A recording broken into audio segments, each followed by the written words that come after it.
All right. Good morning, evening, or afternoon, or whenever you might be watching this. My name is Professor Ferrero, and welcome back to U.S. History 1877 to the present. So, we are going to be resuming part 2 in our civil rights lecture. Last lecture, we covered basically a broad overview of the African American civil rights movement. Today, we are going to be focusing on different minority groups here in the United States, ones that aren't usually covered as much, and focusing on them in a bit more detail. It's a little bit of a shorter one today, but we're going to be looking at other groups who are advocating for equal treatment here in the United States. In particular, we're going to be looking at the Chicano movement, we're going to be looking at the American Indian movement, we're going to be looking at the feminist movement, and we're also going to be looking at early LGBTQIA plus civil rights movements. I think it would have just been LGB if I'm not mistaken, but LGBT civil rights as well. So, with all that being said, let's go ahead and get started on this. So, first and foremost is going to be the Chicano movement. It's going to be probably one of the most well-known out of all of these movements. The big Supreme Court case that you need to know about is Hernandez v. Texas. It's going to rule that Mexican Americans, along with others, are going to be entitled to equal protection under the 14th Amendment. There is another pretty big Supreme Court case that you ought to know about. It's going to be Miranda versus Arizona. It is going to involve a Hispanic American. However, that is going to more so establish Miranda rights, which is going to be when a police officer says you have the right to remain silent. Anything you can and will be held against you in a court of law. So those two Supreme Court cases are really the big Hispanic American civil rights court cases. The Chicano movement as a whole is going to push forward the rights of Hispanic Americans, particularly in the realm of migrant work. At this time, most Mexican Americans and Mexican migrants are going to be working as farmhands. They're predominantly going to be picking crops, in particular fruits. And the two most well-known leaders of this movement are going to be Cesar Chavez and Dolores Hurerta. Huerta, if I'm not mistaken, is still alive today as the recording of this here in 2025. Chavez and Huerta are going to found the National Farmers Workers Association, advocating for the rights of said migrant workers, and you also see the creation of LULAC as well, the League of United Latin American Citizens. You also see cultural movements within the Chicano movement as well, such as the Chicano Mural art movement. A lot of Hispanic Americans had been drifting away from their ancestral culture, and the Chicano movement is going to encourage them to, while they're assimilating, don't assimilate entirely, resist total assimilation. Still recognize your heritage and where you come from. The Chicano movement, you've probably heard the slogan before, Si se puede. That's going to come from the Chicano movement, basically saying, yes, we can. So that is going to be the Chicano movement. Very, very broad overview of them as well. And again, the picture here, you can see Huerta on the left and Chavez on the right. Here you see the Mexican mural art. If you are watching this from where I'm recording this here in Houston, Texas, you probably see a fair bit of this around the city. It's an example of the Chicano mural art movement. Basically, it shows off Hispanic American pride. They loop in a wide variety of Hispanic figures, both, I guess, good and bad. Fidel Castro's up there, but also so is Father Miguel Hidalgo. You have Cesar Chavez right there dead in center. If you want to go ahead and look around it, you can break down all of the different pieces, but you can go ahead and see that there are Native Americans buried in the bottom right corner. Out of it, corn is growing with a heart, really showing that at the heart of Mexican culture is the Native Americans. They really birthed Hispanic culture out of the native culture, a blend of native culture, African culture, and Spanish culture. You see a big Olmec head in the middle. All the way over on the far left, you see the Virgin Mary. Hispanic Americans, even today, tend to be disproportionately Catholic. And if you look a little bit above it, all of those little red flags next to Cesar Chavez, those are the NFWA flag. If you ever see the red flag with the white circle and the black eagle, that is going to be the NFWA's flag. And again, it's really just meant to highlight Hispanic American exceptionalism. It's meant to encourage Hispanic Americans to be proud of and embrace their culture. All right, so next one we are going to cover is going to be the American Indian movement. Native Americans are also going to be pushing for their rights during this time. However, it's going to look a bit different for them. It's known as the American Indian Movement, or AIM. There's a lot of debate on whether or not we should call them Native Americans or Indians or American Indians. They're going to go with the term American Indian. These are Native Americans who are deciding to name this movement. Ultimately, the big thing that they're going to be pushing for are reform in the reservation system. The reservation system at the time, and really to this day, continues to be a very, very broken system. They're given land by the federal government for them to use. They're able to elect their own tribal and appoint their own tribal governments. However, even though they are given this land, there is a lot of red tape if they want to do anything on it. If they want to mine for natural resources, or if they want to, say, build something, or if they want to use it for agricultural purposes, nearly for all of these things, they need to get approval from Washington, D.C. to do that. And it keeps many of these reservations in poverty because while they are given this land, they are not allowed to use the land as they see fit. The other major issue is that there is a lot of abuse when it comes to Native American tribal leaders. Native American tribal leaders tend to be very, very corrupt due to the system in which they find themselves in. It leads to the potential of a lot of exploitation, both physical and sexual. Abuse is very, very high, unfortunately, even today within the Native American community. And in Native American communities today, out of every racial group in the United States, Native Americans have the highest rates of drug addiction, abuse, and alcoholism. They beat out white Americans, they beat out black Americans, they beat out Hispanic Americans. Not going to include Asian Americans in there because Asian Americans just blow all of us out of the water. But they go ahead and have to suffer with that even till this day. And this is really a lot of what the American Indian movement is aiming to fight against. As you can see in the picture, the American Indian movement is pretty militant. They're literally sitting there holding up a bunch of guns. Ultimately, what they're going to do is they are going to use a tactic of forced occupation. Oftentimes, they're going to occupy government buildings, especially government buildings related to Native American affairs. One of the occupations includes the Bureau of Indian Affairs in D.C., and their most famous occupation is going to be at the site of Wounded Knee in 1973. If you remember way back to Unit 5, where we talked about westward expansion, we talked about the Ghost Dance movement, and we talked about Wounded Knee. American soldiers at Wounded Knee are going to fire on ghost dancers, majority of which are women and children. This occupation of Wounded Knee is going to last 6 weeks, and it's going to involve armed resistance. And again, they're really protesting the issues within the American tribal system and the reservation system. So the American Indian movement, that's going to be them. They get a little bit outside of our time period of the 1960s, but I think they're worth mentioning, especially considering they are their own civil rights movement. And that's going to lead us to the final two groups, feminism and the LGBTQ civil rights movement. So, first up, feminism. The feminism of the 1960s and 70s is going to be second wave feminism. First wave feminism are going to be the feminists pushing for equal political rights, the right to vote. Second wave feminists are going to be pushing for more bodily autonomy and equal treatment within the workplace. Think advocating for fair wages and equal access to jobs. You're going to see the birth of organizations such as now the National Organization for Women.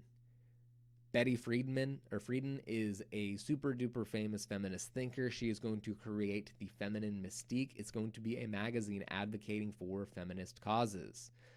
During this time period, you're also going to see the birth of the sexual revolution, and it is going to feed in to feminism along with the creation of the pill, aka birth control.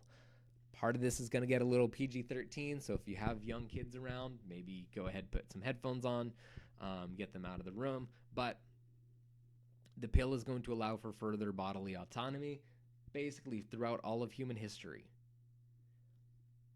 women carry a lot more social consequences and burdens when having sex. There is chance for pregnancy, there is chance for a child being born or created in any sexual encounter with a woman. Yes, contraceptives did exist before this. Predominantly, it's going to be condoms. However, that's not a foolproof plan. The invention of the pill is going to decouple the consequences of sex with sex itself. Before the creation of the pill, most of the responsibility and the risk fell on the woman. If a woman gets pregnant, she has a kid. A man can't get pregnant. Yes, he might have some level of financial responsibility to the child, but ultimately, that a man can walk away from a pregnancy, a woman can't before the 1960s and 70s. So there's always that constant risk. That's going to be part of the reason that throughout most of human history, you've seen pushes for people to get married before sexual encounters. Due to the creation of the pill, again, you see a decoupling of sex from creating children. This is going to allow women to have far more casual sex without risk of pregnancy. And it's overall, for better or for worse, I'm not here to argue the ethics of any of this, it is going to lead to further decreases in the marriage rate and an overall increase of hookup culture. Maybe if you're religious or conservative, you don't like that. Maybe if you are liberal or progressive, you absolutely love that. It is not my job here to tell you what to think, merely to point out the social consequences and knock-on effects of this. All of this is going to come to a head in the Supreme Court case of Roe versus Wade. Fun fact, Roe's not actually the woman's name. It was actually a secret identity. She didn't want her name becoming super duper public. Roe v. Wade is going to take place in 1973. Roe v. Wade is going to legalize abortion up until the 14th week nationally. Basically, it legalizes abortion up into the first trimester. They're going to create this out of the 14th Amendment.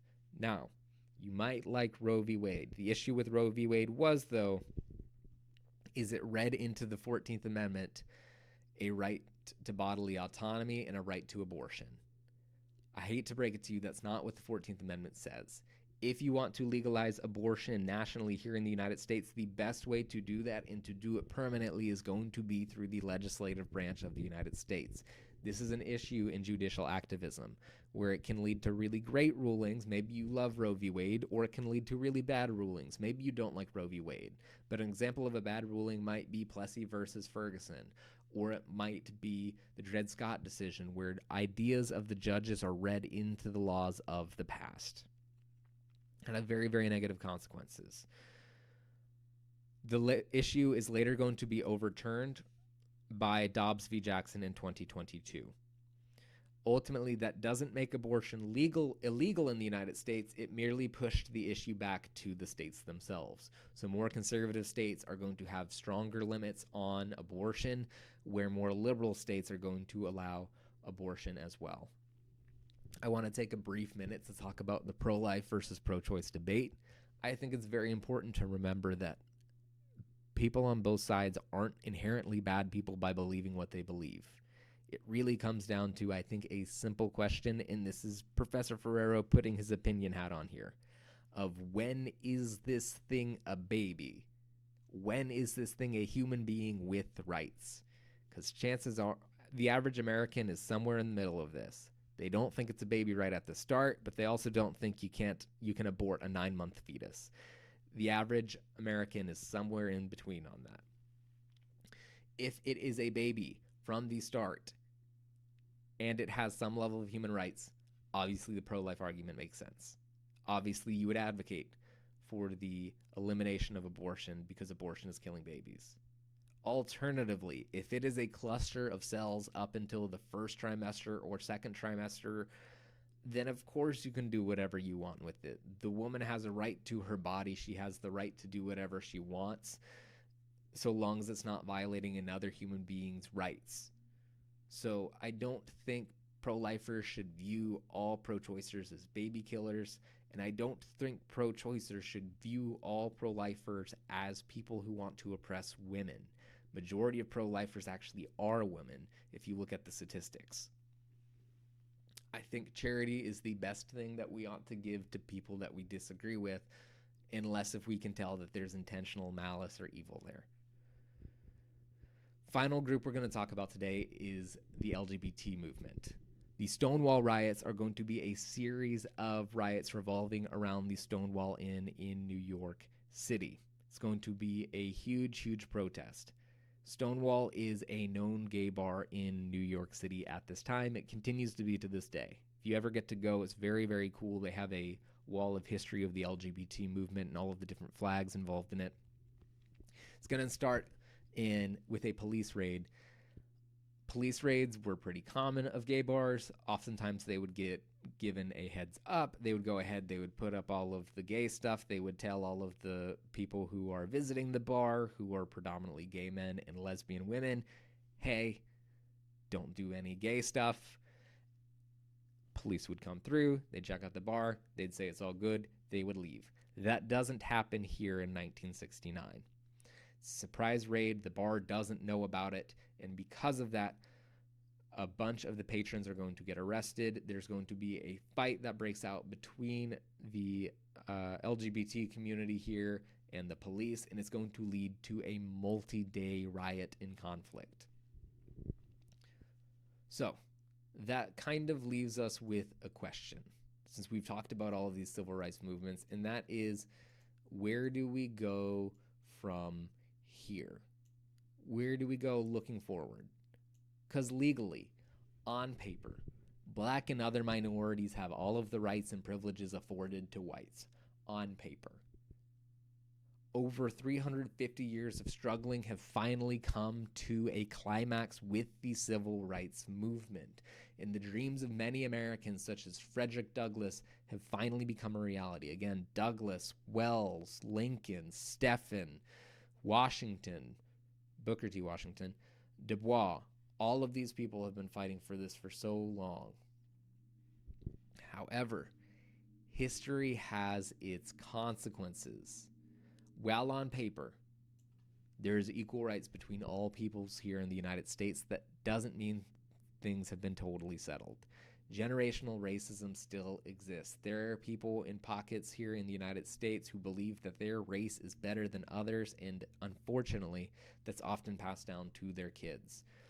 Prejudice is another big thing. It doesn't even necessarily have to be race. It can be bigotry of religion or sexual orientation or any other thing. Shadeism is a very, very big thing in many minority communities, and many other hurdles still exist today. Ultimately, while freedom is going to be offered for all Americans, this doesn't mean equal access to resources or even equal treatment on an individual level. Unfortunately, there is nothing stopping people from using racial slurs at people, or homophobic slurs, or other xenophobic slurs towards anybody, or derogatory comments, or anything like that. Yes, thankfully we have other laws on the books to stop violence, but these things still exist. Tribalism goes all the way back in human history, of saying we are our own group and we don't like that group over there. That's not going to go away with some simple laws on the books. That leaves you with a question. I like to view this lecture kind of as the climax of the American story, and then we're kind of looking at what happens after it from here on out. What are you going to do to leave America better than you found it if you are sitting here watching it from this lecture from the United States? If you don't live in the United States, you can ask yourself, for your same country, how are you going to leave your country better, freer, and more prosperous, not just for yourself, not just for people who look like you, but for everyone? If you have any questions and you were in one of my classes, please go ahead and write them down. If not, go ahead and leave any questions you have down in the comments section. As always, I appreciate you sticking with me this long. Please be sure to leave a like. If you're in one of my classes, I encourage you to subscribe. And as always, have an excellent day. Professor Ferrero out.